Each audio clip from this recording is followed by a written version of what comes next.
Assalamualaikum warahmatullahi wabarakatuh. Saya Ryan Kolondam ingin mempresentasikan biografi tentang Uwais Al-Qarni.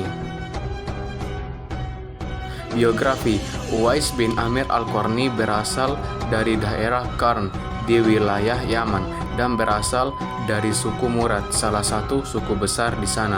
Uwais Al-Qarni lahir pada tahun 594 Masehi dan wafat pada tahun 657 Masehi.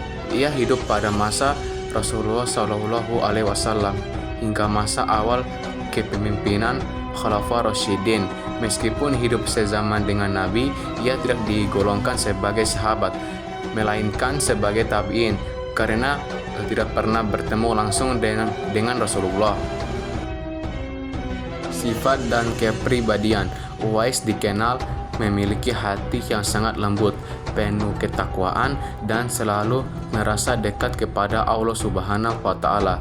Ia tidak suka dikenal orang dan selalu berusaha untuk menyembunyikan amal kebaikannya. Kerendahan hatinya membuat ia menjauhi ketenaran dan pujian, bahkan ketika banyak orang mengetahui keutamaannya. Ia juga dikenal sebagai ahli ibadah yang tekun, sering berpuasa, sholat malam, dan banyak berdoa. Pekerjaan dan kehidupan sehari-hari. Uwais Al-Qarni bekerja sebagai pengembala unta. Pekerjaan yang sederhana yang ia lakukan untuk menghidupi dirinya dan merawat ibunya yang sudah tua. Setiap hari ia mengembalakan unta di padang pasir, lalu pulang untuk membantu ibunya dengan penuh kasih. Hidupnya sangat sederhana, jauh dari ketenaran, namun dipenuhi ibadah, doa, dan ketulusan. Dalam kesunyian malam, ia bangun untuk sholat dan berzikir, menjalani hari-harinya dengan kesabaran dan hati yang selalu bersyukur. Karomah dan keutamaannya. Uwais Al-Qarni dianugerahi karomah berupa doa yang sangat mustajab dan pernah disembuhkan oleh Allah Subhanahu wa Ta'ala dari penyakit kulit, menyisakan satu titik sebagai tanda ia tidak terkenal di mata manusia, tetapi dikenal oleh para malaikat karena ketulusan ibadahnya.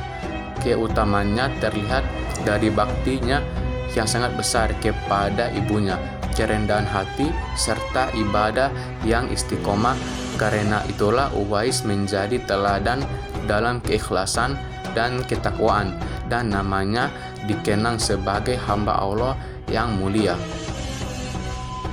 Hubungan dengan Rasulullah Shallallahu Alaihi Wasallam.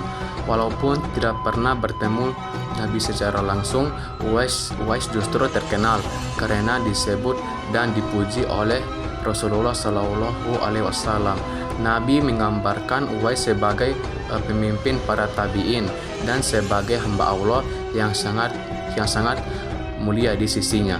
Rasulullah bahkan berpesan kepada Umar dan Ali bin Abi Thalib bahwa jika kelak mereka bertemu dengan Uwais, maka mereka diminta untuk meminta doa darinya karena doanya mustajab dan dikabulkan oleh Allah Subhanahu wa Ta'ala. Wafat. Uwais Al-Qarni wafat di wilayah Kufah pada masa perang besar yang terjadi pada zaman para khalifah setelah Nabi wafat. Ia meninggal sebagai seorang yang tidak dikenal banyak orang, tetap dalam kesederhanaan dan kerendahan hati yang menjadi ciri hidupnya. Meski begitu, namanya kemudian dikenang sebagai hamba Allah yang mulia, terutama karena baktinya kepada orang tua dan ketulusan hatinya. Teladan dan warisan. Uwais Al-Qarni menjadi teladan dalam keikhlasan, kesederhanaan, dan baktinya kepada orang tua. Ia merawat ibunya dengan penuh cinta dan kasih sayang, menjaga ibadah dengan istiqomah, dan hidup tanpa mencari pujian manusia. Dari dirinya, umat Islam belajar bahwa kemuliaan datang dari hati yang tulus dan perbuatan baik yang dilakukan secara diam-diam. warisan yang ia tinggalkan bukan berupa harta, tetapi kisah akhlak yang mulia yang terus dikenang. Nama Uwais menjadi simbol ketakwaan dan kerendahan hati yang menginspirasi banyak orang hingga kini dan seterusnya. Sekian dari saya. Apabila ada kekurangan dan kesalahan kata, mohon dimaafkan. Sekian, wassalamualaikum warahmatullahi wabarakatuh.